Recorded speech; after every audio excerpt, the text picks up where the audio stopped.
Jiro here from Umbra Games with a review of World of Final Fantasy, played on PlayStation 4. As you know, if you've watched my reviews, I'm a pretty big Final Fantasy fan. I've played the majority of games, including a lot of the spin-off titles. Now, Square Enix has done something that I find particularly interesting over the last couple of years with two of their flagship JRPG series, Final Fantasy and Dragon Quest.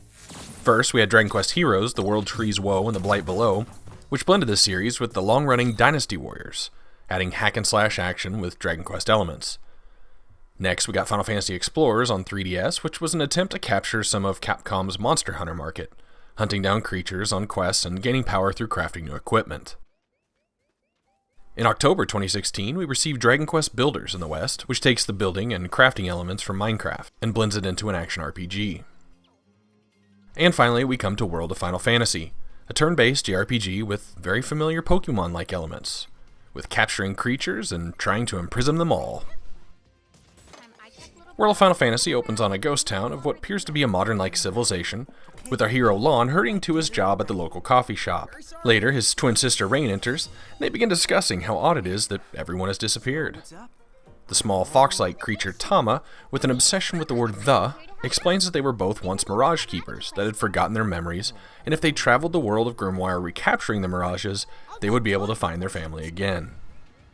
You take control of these twins as they embark through familiar, chibi-ized location, meeting staple Final Fantasy creatures and cute little versions of characters from Final Fantasy 1 through 14. Lon and Rain are known as giants to the people of Grimoire, but have the ability to flip into the chibi, or lilican as they say, versions as well. Then you begin capturing Mirages into Prismariums.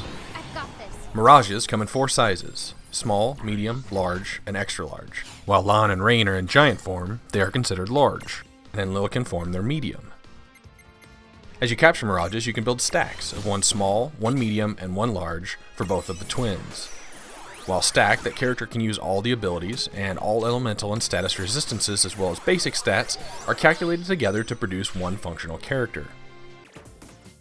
Enemies can also stack themselves, giving them increased defense and abilities as well. Extra large Mirages can be summoned to replace both twins and fight in their place. Combat, as I mentioned, is turn-based, but it's done through Final Fantasy's active time battle system, where you can watch the meter on the side to see whose turn is coming up next, and that can be affected by slow and haste status effects. You can unstack your characters on their turn, enabling each member to take their own separate turn, but keep in mind each character is divided back into their own respective stats. Various physical moves will have toppling strength, where both your stacks and enemies can be separated against your will, momentarily dazing all members of the stack when they fall, but you can put them back together again on your turn. There's a basic and classic menu you can use in combat, allowing you to program shortcuts for ability you use a lot, or you can press L1 and shift it to the familiar classic look. In addition to items, abilities, attack, and defense, as you progress through the story, champion medals become available that can be used by filling up a meter through normal combat and obtaining stars, up to 3.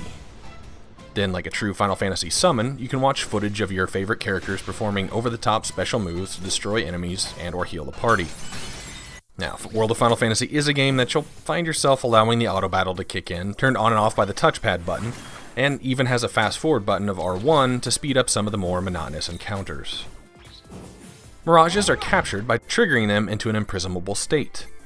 Some have to have their life reduced, while some require you cast a buff on them, or hit them with a specific element, or even cure them. Once triggered, they can be captured, as long as you have a Prismarium for that particular type of creature. You can try an infinite amount of times on what seems like a completely random chance, or until the creature recovers from the capturable state or runs away. Once captured, your new Mirage begins at level 1.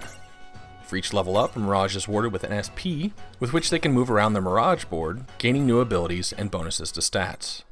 Now, a monster capturing game wouldn't be complete without evolution, or transfiguration in this case, allowing Mirages to change into more advanced forms, or even laterally to change their type to a new branch. With these transfigurations though, Mirages will often change size, forcing you to rebuild your stacks. They can be shifted back and forth to any state at any time you're near a save point, a teleport point, or through the use of an item called a Seraphone. The ability to devolve and make lateral moves on Mirage boards kinda seems a bit odd sometimes. For example, when you transfigure it to the new being, the Mirage retains its level, but it doesn't keep any of the abilities learned in its previous form. Often I would leave the Mirage in a slower form and just keep leveling it that way to get points to put into the advanced form before transfiguring. As the Mirage fills each quarter of the Mirage board, they gain boosts to stats, and once the Mirage is 100% synced, you get to choose a bonus mastery ability. The oddity here, though, is you have to have a Mirage master the lateral changes, as well as its advanced evolutions, to get the bonus, but only sometimes. I mean, for example, the right-hand Mirage got a bronze star for mastering its board, and then a lateral move to make it to the left hand gave it a silver star. The whole system's actually kind of difficult to follow sometimes. Anyway, you can take 10 Mirages with you at all times, with which to make your 2 giant and 2 Lilican stacks. Mirages involved in the battle gain a lot more experience than ones just in the party, but it's still divided among the ones with you. Now, some Mirages also learn navigation abilities, like a float across small chasms or a smash to break rocks blocking the path. This forces you to keep a couple around in your group that you may not necessarily want, but it helps to be prepared for all obstacles as you enter a new area. You're given a Prismarium, named for the base level of the Mirage, each time you encounter a new one for the first time. You can earn additional Prismariums by reaching the space on that creature's Mirage board, so if you want to have more than one of anything, you can take that path. This whole setup, though, kind of makes what first appears to be a numerous number of Mirages significantly less, as some have 5 forms or so, and while you think you're encountering something new, it's actually just something that you already have that can turn into it. Mirages that aren't with you stay in a box that you can sort a few different ways to find who you're looking for. Seeking what creature has what ability, especially when you need something specific to imprison a new Mirage you started encountering, gets a bit monotonous though.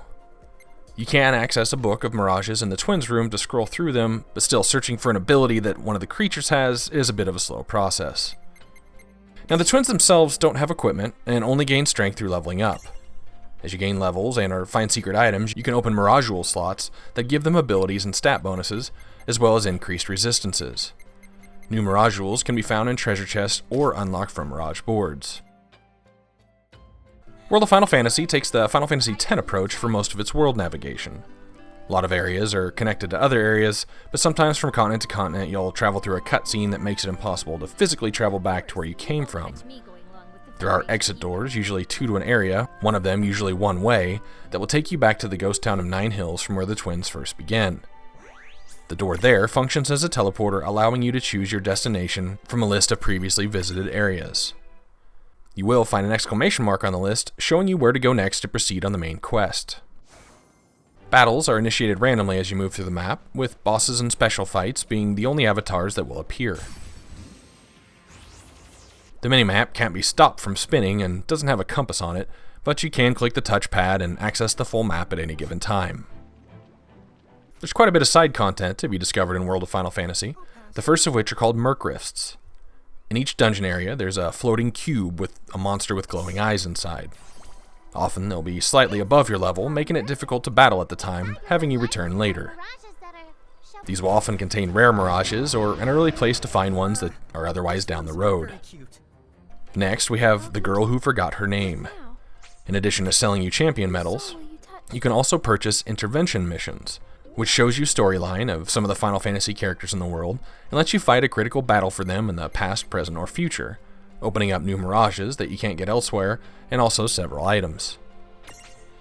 There are quests you can receive from random citizens in Grimoire, with the usual kill 10 of this enemy or gather 5 of this item. These are collected by finding NPCs with question marks above their heads, and once complete you can either return to them for your reward or accept it from the menu screen. Unfortunately, the rewards are not equal to the grinding effort that must be applied. Finally, no Final Fantasy would be complete without some form of Colosseum.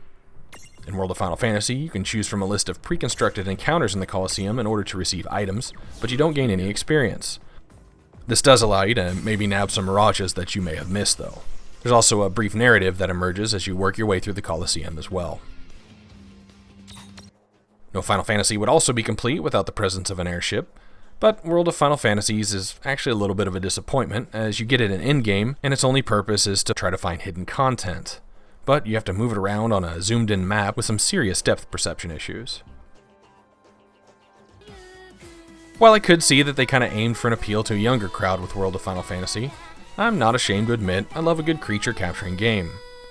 I was a bit hesitant the first few hours because the tutorial was overly thorough, and it was one of those situations where you feel like you can't even take a step in that time without being shown something new and having it explained to you a little too hard.